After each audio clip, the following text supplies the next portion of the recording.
बच्चों आज हमारे पास जो टॉपिक और डिस्कशन है वो है पावर के रिलेटेड।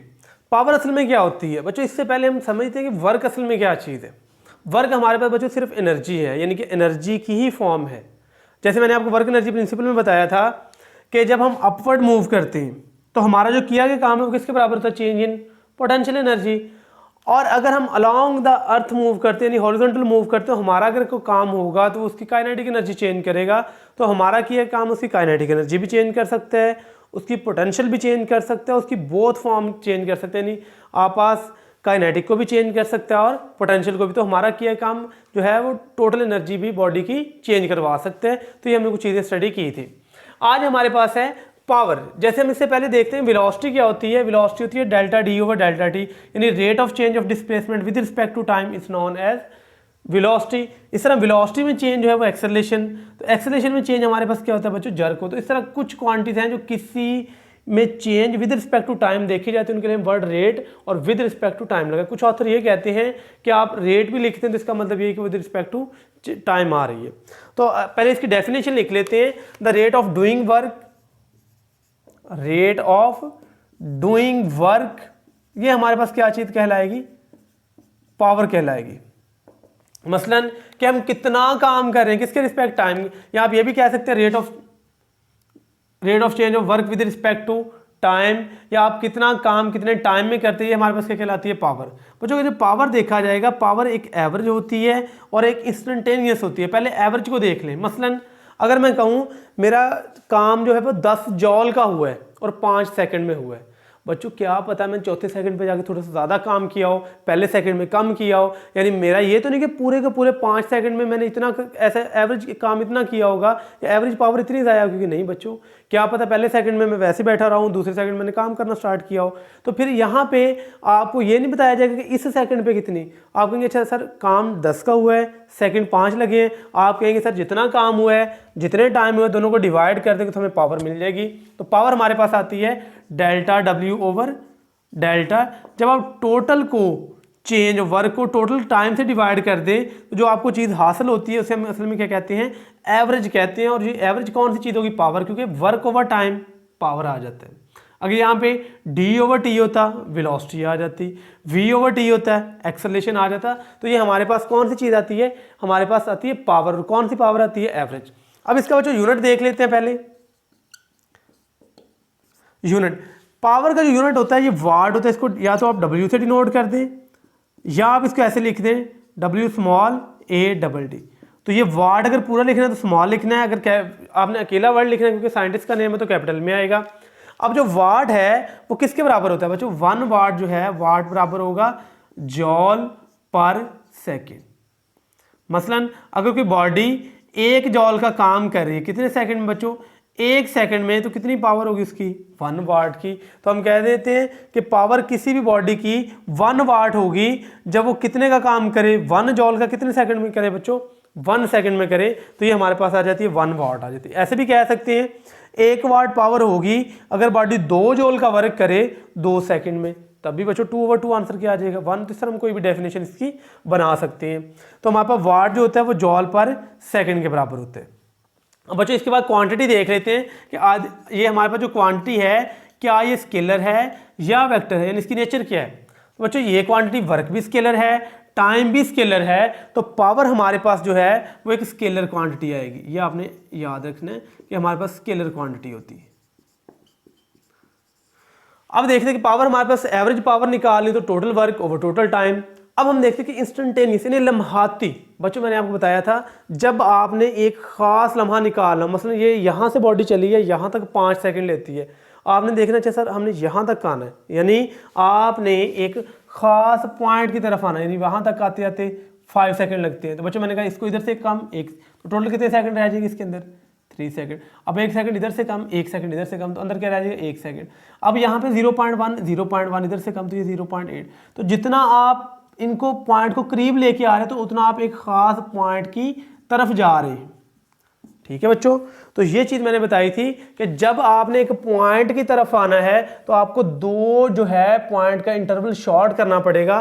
तो हमारे पास जो delta T delta T interval है वो किसको अप्रोच करना चाहिए, जीरो। जितना वो जीरो की तरफ जाएगा, यानी वो बॉडी तो यहाँ से हम कह सकते हैं शू करके गुजर जाएगी बच्चों, हमें पता भी नहीं चलेगा, तो हम कहेंगे इसको हम बहुत बहुत इंटरवल को शॉर्ट करेंगे ताकि हम उस पॉइंट तक अप्रोच कर सके, तो इसे हम कहते हैं इंस्टेंटेनियस। अब बच्चों देखिए, जब हमने पावर निकाली इंस्टेंटेनियस तो PINS निकालना है, तो आपने कहना limiting value of delta t approaches to zero delta W over delta t.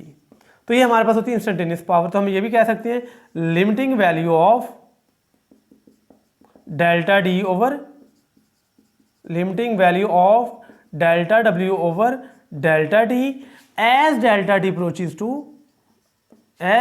Approaches to zero. तो ये हमारे पास क्या चीज़ होगी, इंस्टेंटेनियस पावर हमारे पास है at delta t approaches to zero.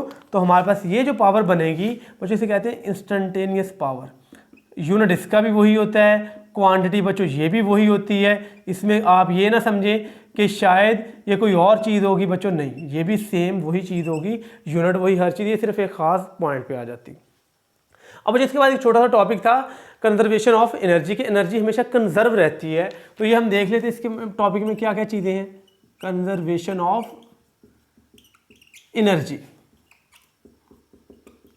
आपने बच्चों एक लॉ पढ़े होंगे, यानी कि पुरानी बुक्स में था, अब तो मेरे ख्याल से मैट्रिक में नहीं है। असल में वो था कि एनर्जी ना तो हम बना सकते हैं ना ख़त्म कर सकते हैं, सिर्फ एक फॉर्म से दूसरी फॉर्म में कन्वर्ट कर सकते हैं और इसके अलावा हम कोई भी काम नहीं कर सकते। यानी एनर्जी हमेशा एक फॉर्म से दूसरी फॉर्म में कन्वर्ट होती है। मसलन आपने देखा होगा कि लकड़ियाँ जलाते हैं तो वो किस में आ जाती है, हीट में। तो असल में एनर्जी जितनी भी है वो एट द एंड हीट की फॉर्म में ही कन्वर्ट होती है। तो हमारे पास एनर्जी एक फॉर्म से दूसरी फॉर्म में कन्वर्ट ज़रूर हो सकती है, लेकिन कभी भी ख़त्म नहीं हो सकती। हम फूड खाते हैं, हमें एनर्जी मिलती है, तो ये भी बस में बच्चों एनर्जी की एक फॉर्म दूसरी फॉर्म में कन्वर्ट होती है। कभी ऐसा नहीं होता जैसे हम गाड़ी में फ्यूल डलवाते हैं और वो फ्यूल किस में हमारे पास वर्क करने में इस्तेमाल, गाड़ी को भगाने में, फ्रिक्शन को, इंजन को चलाने में, या वट एवर जितना हमारे पास इस्तेमाल हो रहा है। तो एनर्जी एक फॉर्म से दूसरी फॉर्म में कन्वर्ट हो जाती है, लेकिन बच्चों कभी भी डिस्ट्रॉय नहीं की जा सकती।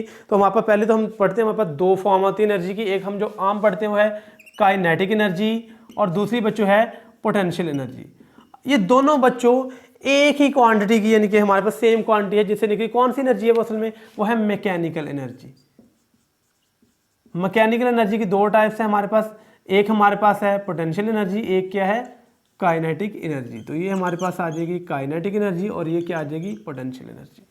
हम ये कहते हैं बॉडी की एनर्जी ना तो ज़्यादा हो सकती है ना कम हो सकती है, सिस्टम की जो टोटल एनर्जी है वो हमेशा ही कांस्टेंट रहती है। यानी एनर्जी ना तो इंक्रीज ना डिक्रीज, टोटल एनर्जी हमेशा क्या रहेगी, कांस्टेंट रहेगी।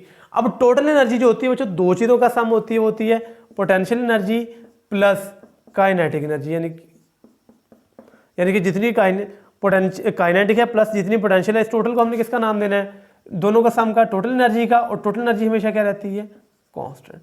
इसका मतलब ये है कि sum of kinetic plus potential at every point remains same. मसलन बॉडी फर्ज करें अपवर्ड से डाउनवर्ड गिर रही है बच्चों, तो आप चाहे ये पॉइंट 1 है, अगर एयर फ्रिक्शन को निगलेक्ट कर दें, और ये पॉइंट 2 है, आप यहाँ पे टोटल एनर्जी निकालें पॉइंट 1 पे या यहाँ पे निकालें जब वो ज़मीन की तरफ गिर रही, आपको दोनों का सम एक जैसा मिलेगा। मसलन फ़र्ज़ करें पॉइंट 1 ज़मीन से ज़्यादा फासले पे है, तो बच्चों यहाँ पे पोटेंशियल एनर्जी क्या हो जाएगी, मैं एरो हेड अपवर्ड ज़्यादा, फ़र्ज़ करें जी काइनेटिक यहाँ पे कम है, लेकिन जब ये नीचे को आएगी तो पोटेंशियल एनर्जी किस में कन्वर्ट होगी, काइनेटिक में। लेकिन यहाँ पे जाके आपको पोटेंशियल कम मिलेगी, काइनेटिक क्या मिलेगी, ज़्यादा, लेकिन सम फिर क्या रहेगा, कांस्टेंट। मसलन यहाँ पे आपको पोटेंशियल मिल रही है 7, सपोज करें बच्चों समझने के लिए, काइनेटिक मिल रही है 2, यानी ये पोटेंशियल ये काइनेटिक, पोटेंशियल एनर्जी और ये काइनेटिक।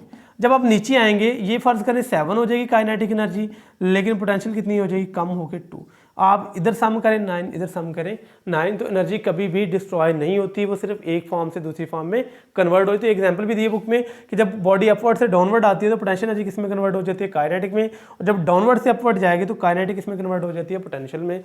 और हमारे पास जो है वो केमिकल एनर्जी होती है, इलेक्ट्रिकल एनर्जी होती है, इनको ट्रांसफ़र करना हमारे पास आसान होता है।